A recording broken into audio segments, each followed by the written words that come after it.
When I was little, I had this awful wheezing problem, but my dad, Mark, could barely afford rent, let alone the medicine I needed, so I just lived with it. Every day felt like breathing through a straw. At school, my coughing got so loud my teachers would send me into the hallway over and over again, and when I got home, it didn't stop. We lived in this tiny attic room in someone else's house, and since there was only one bed, Dad and I shared it.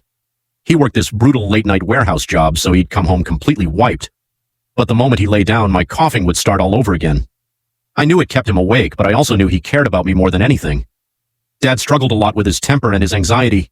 Most nights, when my coughing got really bad, he'd pull me close and wrap his arms around me.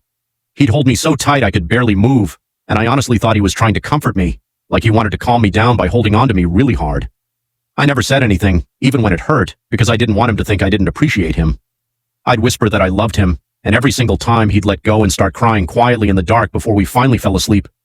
Now that I'm a parent myself, I understand how much force it actually takes to squeeze a child to the point they can't breathe, and I finally understand what was happening.